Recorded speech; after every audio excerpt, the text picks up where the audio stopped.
Salut tout le monde, c'est Graf de Détermination Gaming. Aujourd'hui on va voir comment bien débuter sur Dead by Daylight et surtout comment faire les bons choix en survivant et en tueur pour gagner beaucoup plus de parties. On attaque tout de suite déjà par les bases.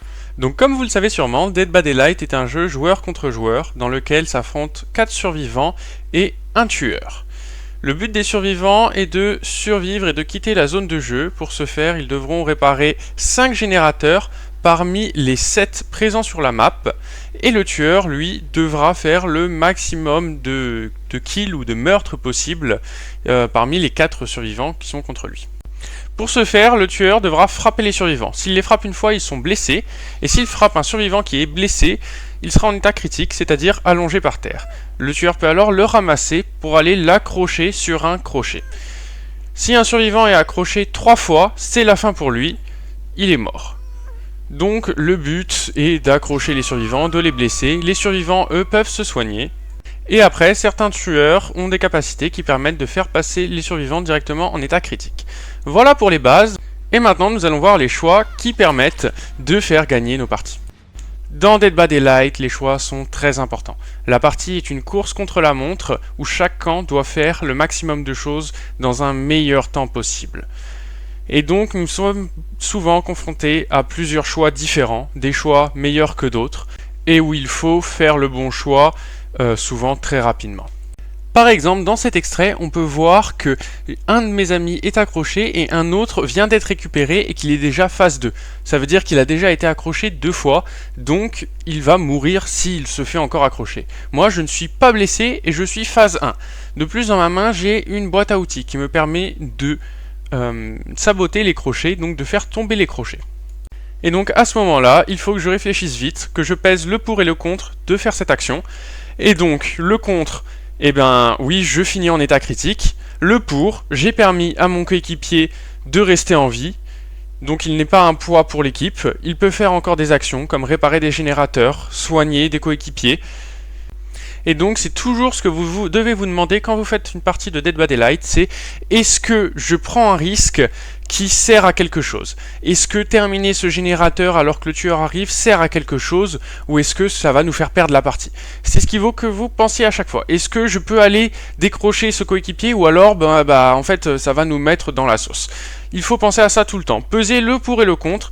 Quels sont les avantages? Quels sont les risques? Et voir du coup si la situation est profitable ou si ça ne sert à rien. Le deuxième conseil que je peux vous donner, c'est surtout quand vous êtes sur un générateur, de toujours penser à si le tueur arrive maintenant, où est-ce que je vais? Par exemple, dans le cas ici présent, je vois qu'il y a des palettes pas très loin, mais qu'il y a un endroit meilleur avec des fenêtres, alors je vais me décaler pour pouvoir, si jamais le tueur arrive, me déplacer plus vite à cet endroit-là. Et mon troisième conseil est faites des générateurs. Franchement, n'hésitez pas à faire des générateurs. C'est grâce à ça que vous pourrez sortir. Par contre, il ne faut pas non plus faire que des générateurs toute la partie. Il faut aussi parfois prendre des chases, donc prendre des duels avec le tueur en fait. Et aussi parfois aller décrocher ses coéquipiers. Mais faites des générateurs. C'est ça qui va vous faire gagner la partie.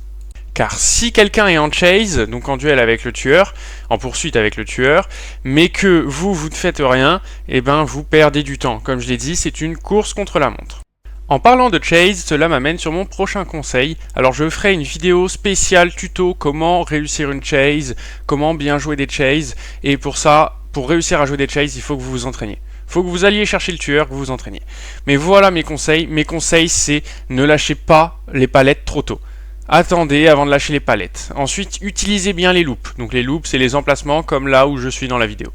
Utilisez bien, faites tourner le tueur. Essayez vraiment de rentrer dans sa tête, mettez-lui des feintes, etc. Mais vraiment, le plus important pour un débutant, et que j'aurais vraiment aimé avoir ce conseil-là, c'est franchement ne baissez pas les palettes trop tôt. Comme on voit au début, j'attends que le tueur arrive, je fais déjà un petit tour du caillou avant de baisser la palette sur le tueur. Si vous baissez les palettes trop tôt, que les tueurs ne se prennent pas les palettes, il n'y a pas beaucoup d'intérêt. Et dernier conseil super important pour remporter toute votre chase, regardez derrière vous. Regardez là. Je regarde mon tueur, je sais ce qu'il fait, je sais où il va, il faut regarder derrière vous. C'est game changer. Un autre conseil que je peux vous donner, et qu'on a souvent les débutants ont tendance à vouloir faire ça, c'est souvent vouloir aller décrocher dès que la personne est accrochée. Par exemple, dans cette vidéo, dans cet extrait, on voit que un de mes coéquipiers vient d'être accroché, qu'il est phase 2, donc il va falloir aller le décrocher, sinon il va passer phase 3 et mourir. Mais on commence à faire un petit peu un générateur, car le tueur est pas ici, qu'il nous reste 3 générateurs à faire. Et là, je vois quoi? Je vois que mon ami est en chase, alors du coup, je me dis, bon bah, je peux y aller, le champ est libre. Là, je la vois passer, donc je sais que le tueur est pas très loin, donc bon, il faut que je fasse attention. Mais je le vois pas comme ça, je sais que c'est un spectre, alors j'essaye de faire gaffe, je le vois pas, et j'arrive pile poil à temps pour venir décrocher mon coéquipier, mais j'ai pas couru tout de suite pour le décrocher. J'ai attendu que le tueur parte un peu, etc. Et allez hop, je vous mets une dernière petite image de chase de ma game, où en fait on voit que j'attends vraiment avant de baisser la palette pour que le tueur se la prenne. Voilà, j'attends de voir où va le tueur, je regarde derrière moi, je peux faire des petites feintes, je prends les fenêtres, etc. Maintenant, je vais vous montrer comment faire les bons choix tueurs. Donc, c'est en grande partie identique aux survivants. Tout est une question de choix. Est-ce que je vais courir après ce survivant-là, après celui-là, patati, patata? Le but, c'est vraiment d'optimiser la partie, de ne faire aucune action inutile, de faire que des actions qui vont nous faire avancer, nous permettre d'accrocher le plus de survivants possible, de ralentir le plus possible la partie sur les réparations. Et donc tout ça, je vais vous montrer comment ça se traduit à peu près dans une partie. Premier conseil très important pour les débutants, n'hésitez pas à taper sur des générateurs. Par exemple, là, je perdrais trop de temps à faire une chase contre elle, alors que le générateur est presque bouclé. Alors pourquoi est-ce que je taperais pas dessus pour le faire régresser? C'est pas une fois que j'aurais perdu mon générateur que je me dirais « Ah mince, j'aurais dû taper dessus ». Il faut que vous tapiez sur des générateurs. Je vous assure, c'est pas du temps de perdu. Alors, il faut trouver le bon moment. Là, en l'occurrence, j'ai fait un bon choix. Pourquoi? Parce que j'aurais mis trop de temps à lui tourner autour de la palette, etc. J'aurais pu mettre un trap, oui. Mais imaginez, il y en a un qui arrive et qui finit le générateur. Ah, bah, du coup, je perds le générateur sur une chase. Alors que si je tape dedans, ah, bah, peut-être que je le perds pas et que je peux faire la chase après. Deuxième conseil ultra important sur les chases, n'hésitez pas à faire des coups chargés. Franchement, vous avez un boost de vitesse, c'est énorme. Alors oui, vous allez en louper plusieurs, c'est normal. Au début, on en loupe plusieurs. Moi, j'en loupe encore, comme celui-là. Mais c'est pas grave, c'est en loupant qu'on apprend à les faire. Et franchement, c'est game changer. C'est comme regarder en arrière quand on est survivant. Les coups chargés, ça vous permet franchement de faire une différence. Parce que dès que ça passe, ça vous donne un avantage énorme. Donc, mon conseil, c'est vraiment entraînez-vous à faire ça. Au début, ça passera pas, c'est pas grave. Entraînez-vous à charger en tournant autour d'un loop, etc., etc. Vous avez compris. Le but, c'est vraiment d'essayer de faire des choses pour pouvoir s'améliorer. Il faut pas avoir peur de tester. Quand vous êtes débutant, c'est ça la grande chance des débutants, c'est que vous avez une marge de progression énorme. Et là, je vais vous parler de la chose la plus importante quand on joue tueur dans Dead by Daylight. Il faut savoir accepter qu'on a perdu une chase. C'est pas très grave, c'est pas la mort, franchement, tout va bien. Mais il vaut mieux abandonner une chase trop dure contre un survivant très bon. Il y a des survivants qui seront meilleurs que vous, c'est sûr. Surtout quand vous débutez. Mais même quand vous serez un bon joueur, il y aura des survivants meilleurs que vous. Il vaut mieux abandonner une chase qui vous prend trop de temps plutôt que de jouer une chase trop compliquée où vous allez perdre 2 générateurs dessus, etc. Franchement, oui, ça fait mal à l'ego, mais parfois il vaut mieux accepter, perdre une chase, mais gagner la bataille, plutôt que de perdre la partie parce qu'on est obstiné et qu'on veut vraiment finir notre chase. Pour que ça vous parle plus, pour vous donner un ordre d'idée, en moyenne une chase devrait durer maximum 30 secondes. Si ça fait plus de 30 secondes que vous êtes sur un même survivant dans la même chase, franchement, abandonnez votre chase et allez faire autre chose. Parce que sinon vous allez avoir 2 gènes, 3 gènes peut-être qui vont vous tomber dessus, et là franchement ça vous met beaucoup dans le mal. Et donc dans l'exemple que je vous montre là, c'est là qu'on voit que les survivants galèrent un peu, parce qu'en fait ma chase a duré 1 minute et il s'est rien passé. J'ai eu aucun générateur qui est tombé, donc là j'ai joué comme ça parce que j'avais 4 générateurs, mais s'il vous reste plus que 2 générateurs, ne faites pas la chase que je viens de faire. Franchement, une chase de 1 minute, c'est pas rentable. Par contre, vu que j'avais les 4 générateurs, voilà, le rapport risque et gain est rempli.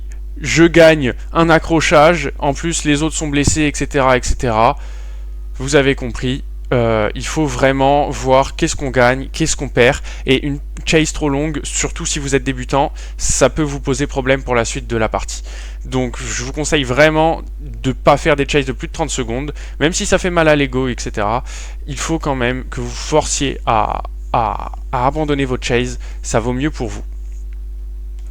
Et là, grosse technique que j'aurais aimé connaître en débutant Dead by Daylight, jouer avec votre lumière rouge. Les tueurs ont une lumière rouge devant eux et il faut que vous jouez avec. Ça va vous donner un avantage énorme et un effet de surprise qui sera insupportable pour les survivants.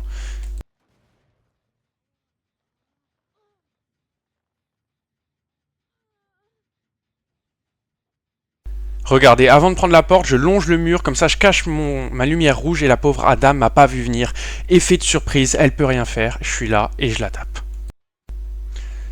Et là, je vais vous montrer quelque chose. Quand vous relevez un survivant, essayez de ne jamais le faire sous palette ou alors toujours contre un mur. Parce que on peut vous aveugler ou vous baisser une palette dessus. Donc là, avec sa lampe torche, elle a essayé de m'aveugler. Donc ça m'aurait fait lâcher la survivante et ça aurait été très embêtant pour moi. Évidemment, du coup, je regarde le mur, je ne peux pas me faire aveugler.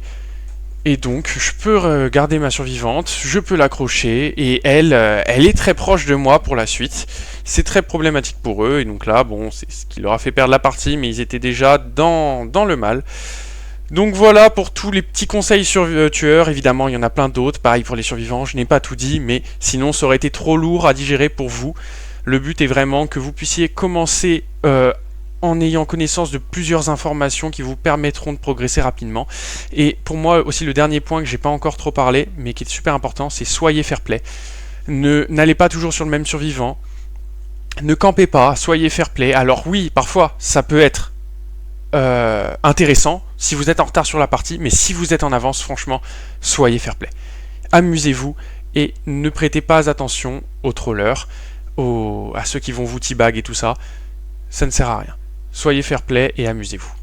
Évidemment, cette vidéo n'est qu'une présentation très rapide de Dead by Daylight. C'est un jeu extrêmement compliqué où il y a des compétences pour chaque survivant, partageables entre les survivants, pour chaque tueur, partageables entre les tueurs. Et je vais faire beaucoup de tutos sur ce jeu.